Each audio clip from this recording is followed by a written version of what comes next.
Jean-Baptiste Placa, bonjour. Bonjour Frédéric Suto. Cette question que vous vous posez, faut-il vivre comme une désillusion le fait que 3 mois à peine après la sévère leçon donnée par le peuple du Burkina Faso, les dirigeants du Congo-Brazzaville monopolisent l'actualité du continent dès les tout premiers jours de cette année 2015 avec ce projet d'une nouvelle constitution pour ne pas gêner Denis Sassou Nguesso en 2016. Ce pourrait être triste si cette préoccupation avait été celle de tout le continent. Ce n'est fort heureusement que celle d'un insignifiant tiers de l'Afrique, qui est souvent la même que celle qui refuse d'avancer. Malheureusement pour nous, il y a une forte concentration de ces États dans les pays où l'on nous écoute en français.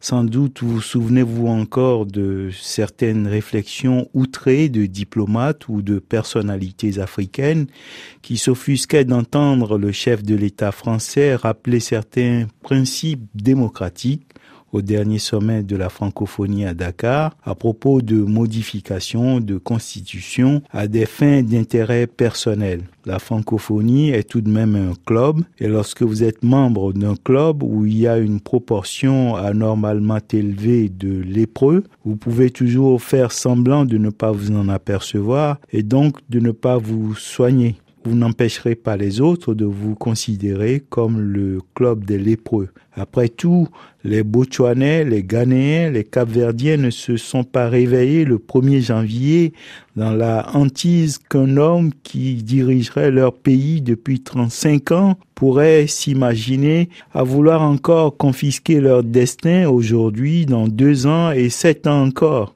Ce n'est pas possible, inimaginable, même pas dans le plus effroyable de leurs cauchemars. Il est des pays où certaines pratiques ne sont plus possibles aujourd'hui sur ce continent. Alors Jean-Baptiste, il y a tout de même quelques bons élèves dans la classe francophone. Vous parlez du Burkina. Il y a le Sénégal, le Niger qui se tient bien. Ils sont même plus nombreux les bons que les cancres. Le Burkina doit encore parfaire sa copie. Mais effectivement, au lieu du Congo-Brazzaville, nous aurions préféré parler de l'avocat burkinabé Guy Hervé Kam, porte-parole du balai citoyen, de sa capacité à organiser les hommes, à mobiliser ses concitoyens et surtout de son désintéressement qui n'est pas fin. Il revenait cette semaine sur RFI sur les peurs contre lesquelles il lui a fallu se battre chez ses concitoyens lorsqu'il lui a fallu les convaincre de signer ses premières pétitions. Si nous signons, on va être écartés des marchés publics. Les jeunes nous disaient, si nous signons, peut-être qu'on va nous écarter des concours. Et vous le soulignez, quand le régime est tombé, il n'a rien revendiqué pour lui. Ainsi, à la question de savoir s'il sera candidat à la présidentielle de 2015, il étouffe un rire surpris. Pourquoi ?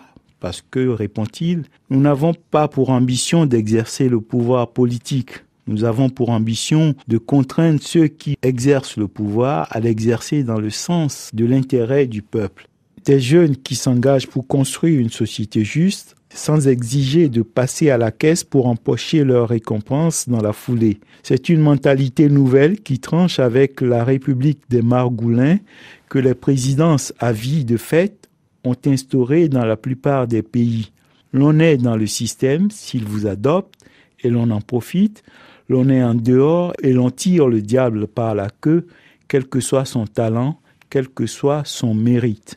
C'est ce que résumait durant les journées insurrectionnelles de Bobo, ce jeune homme du Burkina qui disait que quand on n'a pas de relation, l'on n'a pas de travail. Et ceux qui s'accrochent au pouvoir 25, 35 ans ne cherchent qu'à protéger ses privilèges et rien d'autre pour eux, pour leur famille, pour leur descendance.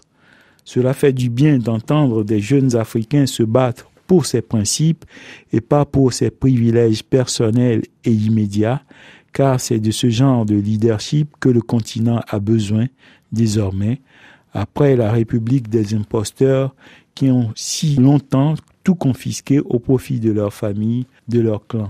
Jean-Baptiste Placa, merci Jean-Baptiste.